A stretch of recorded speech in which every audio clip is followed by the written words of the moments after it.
പത്തനംതിട്ടയുടെ മലയോര മണ്ണിലേക്ക് ആവേശഭരിതമാർന്ന സ്വാഗതം. പത്തനംതിട്ടയുടെ രാഷ്ട്രീയ പോരാട്ടത്തെ മാറ്റിമറിക്കാൻ കേരളത്തിന്റെ പ്രമുഖ സാമ്പത്തിക വിദഗ്ധനും മുൻ ധനകാര്യ ഇത്തവണ മുഖ്യ വിഷയം BJP ഭരണം നീക്കുന്നത് എങ്ങനെ, അതിൽ കോൺഗ്രസ് അടക്കമുള്ള എല്ലാ മതനിരപേക്ഷ കക്ഷികൾക്കും അതിലൊരു പങ്കുണ്ട്.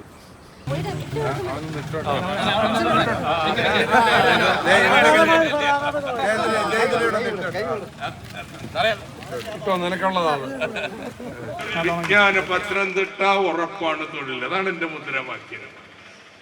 ഒരുപക്ഷെ ഇന്ത്യ രാജ്യത്ത് എല്ലാവർക്കും തൊഴിലെന്ന് പറഞ്ഞ് മത്സരിക്കുന്ന ഒരാൾ ഞാനായിരിക്കും.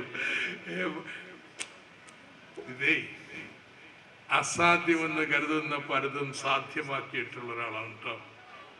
50,000 കോടി രൂപയുടെ നിർമ്മാണ പ്രവൃത്തികൾ, അതിൽ 7,000 നമ്മുടെ മണ്ഡലത്തിൽ പ്രഖ്യാപിച്ചു കഴിഞ്ഞപ്പോ പ്രതിപക്ഷ നേതാവ് പറഞ്ഞതേ, മലർപ്പിടിക്കാരൻ്റെ സ്വപ്നവും വിറ്റ് കിടക്കുന്ന ഒരു മന്ത്രി നമുക്കുണ്ട്.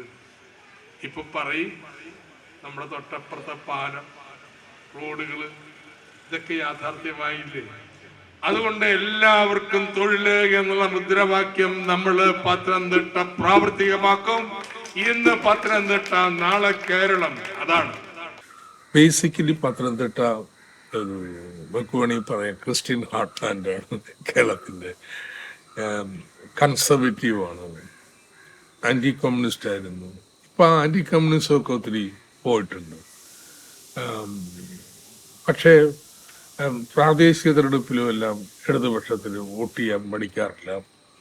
എന്നാൽ ലോക്സഭ വരുമ്പോൾ അവരെപ്പോഴും കണക്കൂട്ടുക ആരായിരിക്കും കേന്ദ്രത്തിലെ പ്രധാന ശക്തി. അത് ഇടതുപക്ഷത്തിന് അത് സാധ്യതയില്ല എന്നുള്ളത് കൊണ്ട് അങ്ങോട്ട് ചായുന്നതിന് ഒരു പ്രത്യേകതയുണ്ട്.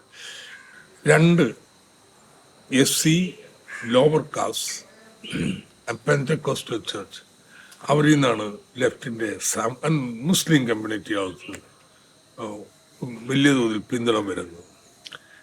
അതുകൊണ്ട് മാത്രം ജയിക്കാൻ പറ്റില്ല. ഇടത്തരക്കാർ വലിയ നമ്പറുണ്ട്. അവിടെയാണ് ഈ സ്വിങ് വരുന്നത്, അല്ല താഴത്തുള്ളവരല്ല. അപ്പോൾ ഇത്തവണ അവരോടും ഇത്തിരി അപ്പീൽ ചെയ്യാൻ ശ്രമിച്ചിട്ടുണ്ട്. എന്താ സംഭവിക്കുന്നത് കാത്തിരുന്ന് കാണുന്നു.